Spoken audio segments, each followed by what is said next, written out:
आप सभी के अपने यूट्यूब चैनल कॉमर्स ईटीसी में ढेर सारा स्वागत है। झारखंड एलिजिबिलिटी टेस्ट यानी कि झारखंड पात्रता परीक्षा 2024 जो कि एडवर्टीजमेंट नंबर जो है आपको 8/2025 में निकल के आई है। तो हम सभी अभ्यर्थियों के लिए, जितने भी लोग सहायक प्रोफेसर के लिए प्रिपरेशन कर रहे हैं उन सभी के लिए, या पीएचडी एडमिशन के लिए, उन सभी के लिए बहुत ही सुनहरा मौका है, क्योंकि यह जो टेस्ट है 17 वर्ष बाद लिया जा रहा है। यानी कि बहुत लंबा समय के बाद यह टेस्ट का आयोजन किया जा रहा है।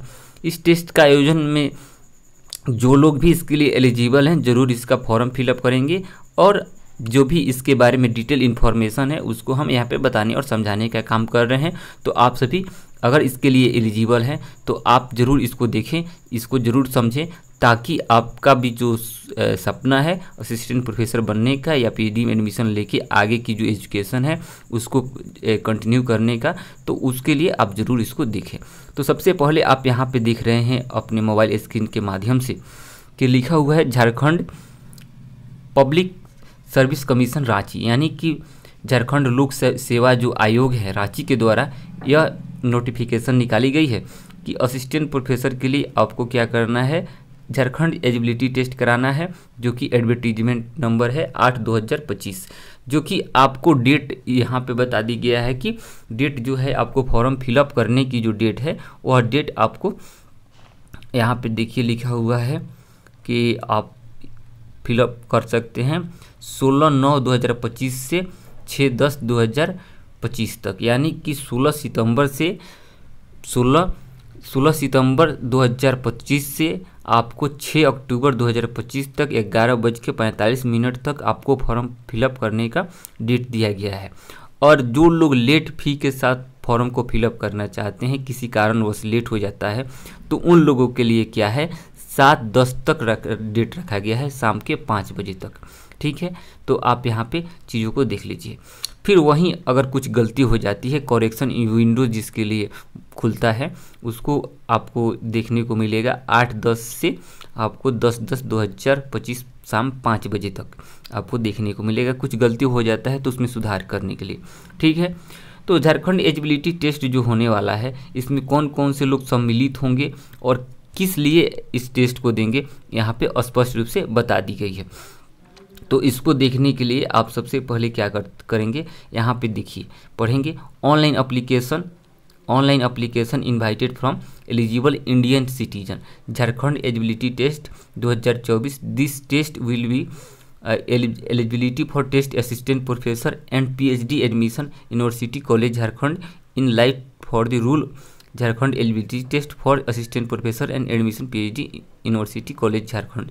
ठीक है, अब देखिए यहाँ पर स्पष्ट रूप से बता दिया गया है कि जो आपका जो मुख्य रूप से यहाँ पे असिस्टेंट प्रोफेसर के लिए पीएचडी एडमिशन के लिए आपको देना है टेस्ट। आप अगर इस टेस्ट को पास कर लेते हैं तो आप एलिजिबल हो जाते हैं पीएचडी एडमिशन के लिए, जो भी यूनिवर्सिटी है कॉलेज है झारखंड के अंदर उसके लिए, और साथ में असिस्टेंट प्रोफेसर बनने के लिए।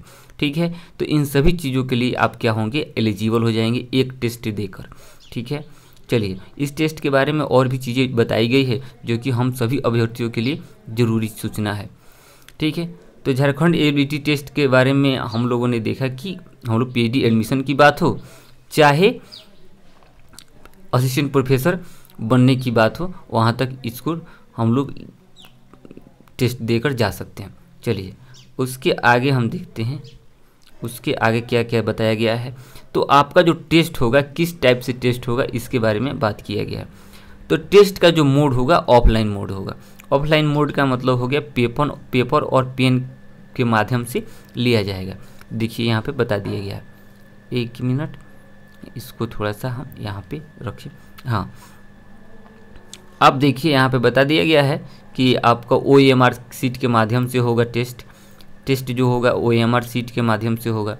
और जो लोग भी इस पेपर को देना चाहते हैं तो उनका सिलेबस जो है 2 पार्ट में बटा रहता है, ठीक यूजीसी नेट की तरह। 100 मार्क्स का होगा पेपर 1, जिसको 50 क्वेश्चन में आते हैं। 100 क्वेश्चन जो है आपका आएगा पेपर 1 से, यहाँ पे लिखा हुआ है 50 क्वेश्चन होंगे, हर क्वेश्चन 2 नंबर के होंगे, तो आपको 100 नंबर का क्वेश्चन यहाँ पे मार्क्स देखने को मिलेगा। ठीक है, 3 घंटे का समय मिलेगा। सेकेंड पेपर जो आपका होगा, आपका अपना सब्जेक्ट, जिस सब्जेक्ट से आपने क्या किया है, पीजी किया हुआ है, यानी कि मास्टर का डिग्री प्राप्त किए हैं, मास्टर की डिग्री प्राप्त किए हैं, जो जैसे एमए, एमकॉम, एमएससी अगर आपने किया है तो उसी में से जिस सब्जेक्ट से किए हैं उसी सब्जेक्ट से आपका पेपर 2 होगा।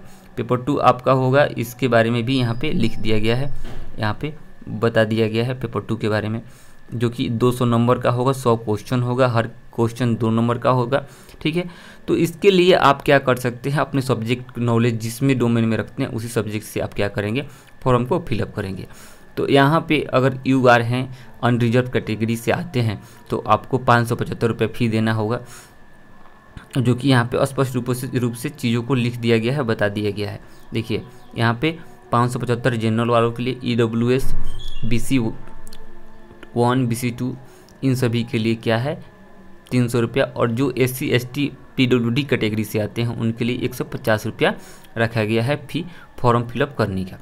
ठीक है, आप फॉर्म फिलअप कर सकते हैं, और पेमेंट जो है आप यहाँ पे बता दिया गया है कि क्रेडिट डेबिट कार्ड या नेट बैंकिंग या QR UPI के माध्यम से कर सकते हैं। उसके अलावा मीडियम जो होगा पेपर का, वो आपका हिंदी और इंग्लिश में होगा। बहुत अच्छा मौका है, जल्दी आपको हिंदी इंग्लिश में पेपर देखने को नहीं मिलता है, अधिकतर आपको इंग्लिश में ही देखने को मिलता है, तो हिंदी इंग्लिश में होगा। और यहाँ पे कुछ भी अगर दिक्कत होता है तो आपको JPSC के पास में जो फाइनल जो डिसीजन आएगा वही माना जाएगा। ठीक है, यहाँ पे देखिए नेगेटिव मार्किंग के बारे में है, या नेगेटिव मार्किंग है या नहीं, इसके बारे में भी बता दिया गया है। जो मार्किंग स्कीम जो आपकी रहने वाली है, मार्किंग स्कीम वो आपको क्या रहने वाली है, 2 नंबर होगा हर क्वेश्चन का, और नेगेटिव मार्किंग यहाँ पे कहीं नहीं है, जबकि स्पष्ट रूप से चीज़ों को बताया गया है। यहाँ पे देखिए आप, यहाँ पे मैं थोड़ा सा इसको हाईलाइट करते चलता हूँ। देखिए यहाँ पे नो नेगेटिव मार्किंग है, यानी कि नेगेटिव मार्किंग यहाँ पे नहीं रखी गई है। अगर कोई क्वेश्चन आप अगर छोड़ देते हैं, उसको अटैम्प्ट नहीं करते हैं, तो उसका नंबर आपको नहीं मिलेगा। इन सभी चीज़ों के बारे में बताया गया है। तो अब देख लेते हैं कौन कौन से लोग यहाँ पे एलिजिबल हैं। तो एलिजिबल होने के लिए आपको 55% मास्टर्स की डिग्री में होने चाहिए, अगर अनरिजर्व और EWS कैटेगरी से आते हैं तो। अगर वहीं BC1, BC2 या शेड्यूल कास्ट या शेड्यूल ट्राइब में आते हैं तो आपको 50% मास्टर डिग्री में होने चाहिए। टोटल जो परसेंटेज बनता है हमारा किसी भी डिग्री के लिए, तो वहीं मास्टर डिग्री जो आप किए होंगे जिस सब्जेक्ट से, उसमें आपका 50% होना चाहिए। जो लोग रिजर्व कैटेगरी में आते हैं, जो लोग अनरिजर्व में आते हैं, उनको 55% रखा गया है। जो लोग PhD के लिए यहाँ पे पूछा जा रहा है कि candidate who are pursuing master degree equivalent, अगर जो लोग भी यहाँ पे क्वेश्चन अगर कोई पूछे कि जो लोग मास्टर डिग्री में है, क्या वो लोग फॉर्म को फिलअप कर सकते हैं? जी हाँ, आप लोग फॉर्म को फिलअप कर सकते हैं। आप लोग इसके लिए मास्टर डिग्री में है तो आप लोग इसके लिए एलिजिबल हो सकते हैं। ठीक है, तो इसको भी आप लोग क्वालिफाई करने का कोशिश कीजिएगा इस एग्ज़ाम को। ठीक है, और भी चीज़ें हैं, लेकिन मैं मुख्य रूप से जो चीज़ें थी, देखिए आपको ये भी एक चीज़ और बता दिया जा रहा है, बहुत ही अच्छा चीज़ आपको समझने को मिलेगा, क्योंकि इसके बारे में आपको देखने को जल्दी नहीं मिलेगा। हर लोग कुछ कुछ बताएगा, लेकिन देखिए यहाँ पे क्या लिखा हुआ है। यहाँ पे लिखा हुआ है candidate are advise to paper in subject there post graduation only in case subject is not include in list jet candidate may appear in UGC net UGC CSIR test on be regular basis. अगर जो subject आपको इस पे नहीं आता है, इस list में नहीं है और UGC में आता है, तो उसको लिए भी आप यहाँ पे फॉर्म फिलअप कर सकते हैं। उसके लिए भी देखिए, आप अगर इस टेस्ट को क्वालिफाई कर लेते हैं तो आपको एग्जाम्शन मिलने लगेगा, आपको किसी प्रकार की टेस्ट नहीं देने पड़ेंगे आपको PhD एडमिशन के लिए, या एलिजिबिलिटी जो रखा जाता है नेट का, वो नेट भी अगर आपके पास नहीं है तो आप असिस्टेंट प्रोफेसर के लिए अप्लाई कर सकते हैं। ठीक है, और यहाँ पे चीज़ों को एकदम स्पष्ट रूप से लिख दिया गया है कि net jet shall be remain the minimum eligibility, यानी कि रिक्रूटमेंट जो PhD हो गया उसके लिए या असिस्टेंट प्रोफेसर के लिए जो मिनिमम एलिजिबिलिटी होती है उसके बारे में। देखिए एज का यहाँ पे कोई लिमिटेशन नहीं है, स्पष्ट रूप से लिखा हुआ है कि अगर आपके पास एज जो है, एज का कोई लिमिटेशन नहीं है, ठीक है। इसके लिए आप क्या कर सकते हैं, आप फॉर्म को अप्लाई कर सकते हैं। एज नहीं देखना है कि कितना हो रहा है कितना नहीं हो रहा, उसके ऊपर नहीं ध्यान देना है, ठीक है। चलिए और भी चीज़ों को हम बताते हैं, समझाते हैं। क्या क्या सब्जेक्ट इसमें रखा गया है, उन सभी सब्जेक्ट को देख लेते हैं। और आप क्या करेंगे कि चीज़ों को देखेंगे कि हाँ हमारा सब्जेक्ट इसमें रखा गया है या नहीं। अगर आपका सब्जेक्ट है तो वहाँ पे वीडियो को पॉज करके समझ लेंगे कि हाँ इस सब्जेक्ट जो दिया गया है यह हमारा सब्जेक्ट है, इसका जो कोड है कितना है, वहाँ पे सब्जेक्ट कोड भी बताया गया है। बहुत लंबा PDF है, इस हर चीज़ पढ़ना इसमें ज़रूरी नहीं है, ठीक है। मेन चीज़ें जो हैं देखिए यहाँ पे बताया गया है कि आप क्या कर सकते हैं। लिस्ट जो है, लिस्ट देखिए, लिस्ट जो है सब्जेक्ट कोड जो है आपको देखने को मिल जाएगा यहाँ पे एंथ्रोपोलॉजी है, अरबिक है, बंगाली है, चाइनीज है, कॉमर्स है, इकोनॉमिक्स है, रूरल इकोनॉमिक्स है, एजुकेशन है, इंग्लिश है, फ्रेंच है, जर्मन है, हिंदी है, हिस्ट्री है, होम साइंस है, जापानी है। तो इन सभी सब्जेक्ट देख लीजिए। उसके अलावा मैनेजमेंट है, म्यूजिक है, और सबका कोड अलग अलग बताया गया है। तो आप अपने अनुसार चीज़ों को देख लीजिए कि कौन से सब्जेक्ट का कितना कोड है और आप किस सब्जेक्ट के अंतर्गत आप आ रहे हैं, उसको आप क्या कर सकते हैं देख के फॉर्म फिलअप करते समय इस कोड को आपको चुनना रहेगा। तो इसी कोड को चुनिएगा जो आपके सब्जेक्ट का कोड है, ठीक है। तो मुख्य रूप से 3-4 चीज़ें थी जिसके बारे में हम लोगों ने बात किया कि जो लोग भी असिस्टेंट प्रोफेसर का फॉर्म फिलअप करना चाहते हैं या असिस्टेंट प्रोफेसर बनना चाहते हैं, तो उन लोगों के लिए सबसे सुनहरा मौका है कि आप पहले यहाँ पे क्या कर लें, सेट जो होता है स्टेट एलिजिबिलिटी टेस्ट जिसको बोलते हैं, वहीं झारखंड के द्वारा जेट यानी कि झारखंड एलिजिबिलिटी टेस्ट जो लेकर आया गया है, इसको आप सबसे पहले क्या कर लीजिए, क्वालिफाई कर लीजिए, ताकि आप जब क्वालिफाई कर लेंगे तो आप इसके लिए एलिजिबल हो जाएंगे। हो सकता है कि API के बेस पे आपका सिलेक्शन हो जाए, हो सकता है रिटन एग्ज़ाम हो तो मिनिमम एलिजिबिलिटी जो है वो आपका जेट ही रहे। तो इसके लिए आप ऑलरेडी क्वालिफाई कर लीजिए। और आने वाले दिन में वैकेंसी आने वाला है, बहुत अच्छा वैकेंसी आपको झारखंड के अंदर दिखने वाला है, तो आप यहाँ पे अप्लाई कर सकते हैं।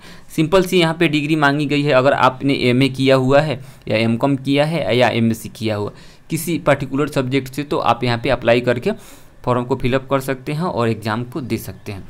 एग्ज़ाम का डेट यहाँ पे बताया नहीं गया है, लेकिन आप मान के चलिए दिसंबर तक इसका एग्ज़ाम ले लिया जाएगा। तो आपके पास 2 मौका है खूब अच्छी तरह से। एक तो आपको UGC नेट JRF दिसंबर में होना है और यहाँ पे जेट होना है, और दोनों का सिलेबस सेम है। तो आप क्या कर सकते हैं, इसको क्वालिफाई करके आगे की अपनी जो रणनीति है उसके आगे काम कर सकते हैं। तो थोड़ा सा यही हमारा मुख्य उद्देश्य होता है कि कोई भी इस तरह का नोटिफिकेशन आता है जो उच्च शिक्षा के लिए होता है, हायर एजुकेशन के लिए होता है, उसको आप सभी तक पहुंचाने का उद्देश्य होता है। तो हम फिर मिलते हैं किसी नए ज्ञान विज्ञान के साथ। तब तक के लिए बहुत बहुत धन्यवाद।